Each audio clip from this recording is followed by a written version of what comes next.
స్టోరీలో నేను చెప్పింది మీరు లాస్ట్ వరకు వింటేనే కార్తీక్‌కి 50,00,000 ఎలా అందుతాయనేది మీకు క్లియర్‌గా అర్థమవుతుందండి. సో హాయ్ అండి. నాది సాయిరామ్ తెలుగు టాక్ 5 ఛానల్ అండి. శౌర్య ఆపరేషన్ కోసం 50,00,000 అవసరమవుతాయి. దానికోసం కార్తీక్ అయితే చాలా తంటాలు పడుతూ ఉంటాడు. కానీ 50,00,000 ఎలా సమకూరుతాయి అనేది డైరెక్టర్ ఒక కొత్త క్యారెక్టర్స్ తోటి అయితే మళ్ళీ సీరియల్లో చూపిస్తారు. అదేంటి అనేది ఇప్పుడు తెలుసుకుందామండి. కార్తీక దీపం కథలోకి ఏదైనా కొత్త క్యారెక్టర్లు వచ్చాయంటే ప్రజెంట్ జరిగే సిచ్యువేషన్స్కి ఆ క్యారెక్టర్స్కి ఖచ్చితంగా సంబంధం ఉందనే చెప్పాలి. ఇప్పుడు ఈ కిడ్నాప్ కథాంశంలోకి కొత్తగా వచ్చిన క్యారెక్టర్లని శౌర్య ప్రాణాలకి లింక్ ఉండే ఉంటుంది. అదేంటో ఈ కథనంలో చూద్దాం.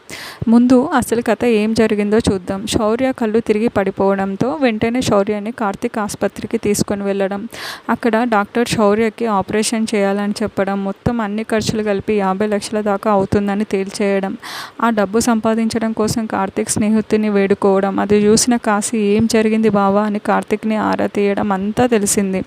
అయితే కాశీ కార్తీక్ నిజం చెప్తాడు. దాంతో శౌర్యని ఆసుపత్రిలో జాయిన్ చేయడానికి కావలసిన ఓ 5,00,000 సాయం చేస్తానని కార్తీక్కి కాశీ చెప్పడం, కార్తీక్ అందుకు ఒప్పుకోవడం నేటి కథనంలో జరిగింది. ఇది ఇలా ఉండగా కార్తీక్ శౌర్యను తన మాట వినేలా చేసుకోవడానికి దీపని శౌర్య ఆరోగ్య విషయంలో మభ్యపెట్టడానికి తన ప్రాణదాత చిన్ననాటి దీప లాకెట్ని శౌర్యకి లంచంగా ఇస్తాడు.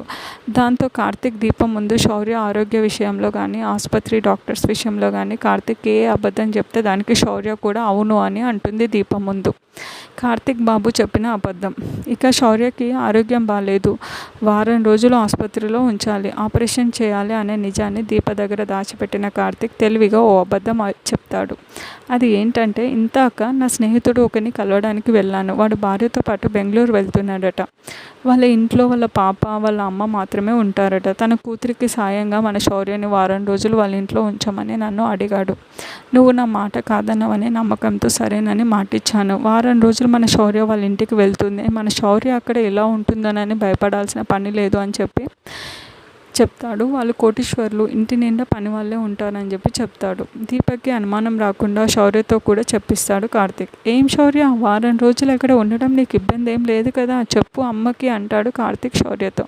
దాంతో శౌర్య మనసులో, నాన్న తను ఏం చెప్పినా సరే అనమన్నాడు కదా, అమ్మకు తెలియకూడదు అన్నాడు కదా అనుకుంటూ, వారం రోజులే కదా అమ్మ నేను ఉంటాలి అని దీపతో శౌర్య. దాంతో దీప అందుకు ఒప్పుకుంటుంది. కానీ మన శౌర్యని వారం రోజులు చూడకుండా ఎలా ఉండగలం, కార్తీక్ బాబు ఎప్పుడు కావాలంటే అప్పుడు చూసుకోవచ్చు అంటుండు కదా, కాస్త కంగారు పడుతూ అంటుంది.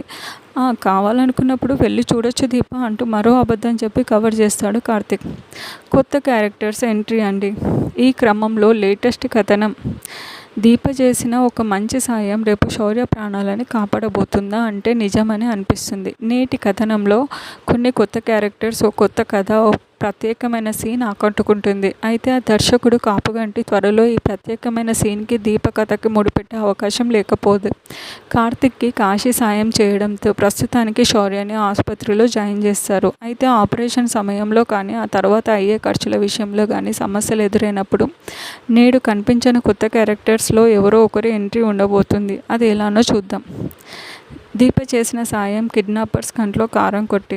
దీప కూరగాయలు కొనుక్కొని ఇంటికి వస్తూ శౌర్య ఆరోగ్యం గురించి డాక్టర్ ఏమన్నారు బాబు అనగానే కార్తీక్ తడబాటు గురించి ఆలోచించుకుంటూ నడుస్తూ ఉంటుంది. ఇంతలో కాస్త దూరం నుంచి ఇద్దరు రౌడీలు ఒక బాబుని పట్టుకొని పరుగులు తీస్తూ ఉంటారు.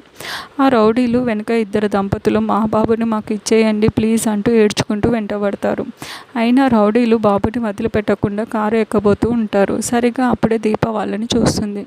ఒక రౌడీ చేతిని కారు తెలుపు మధ్య నలిపి ఆ నొప్పితో బాధపడే లోపు వాడిని చితక్ కొడుతుంది. మరొకటి కళ్ళలో కారం కొట్టి వాడిని కూడా కొడుతుంది.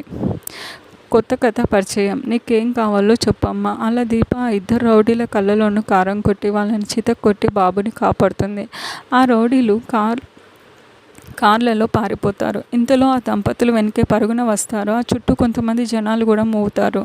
వెంటనే ఆ దంపతులు చేతుల్లోనే తమ బాబుని తీసుకొని దీపకి దండం పెట్టి కృతజ్ఞతలు తెలుపుతారు. మాకు కోట్ల ఆస్తి ఉంది, ఒక్కగానొక్క కొడుకు లేక పుట్టాడమ్మా, వీడు లేకుంటే చేస్తే ఆస్తి మొత్తం సొంతం చేసుకోవాలని మా సొంత వాళ్ళే ఈ దుర్మార్గానికి పాల్పడ్డారు. అమ్మ మా బిడ్డని కాపాడి చాలా గొప్ప సహాయం చేశారు. మీకేం కావాలో చెప్పండి అంటారు ఆ దంపతులు దీపతో.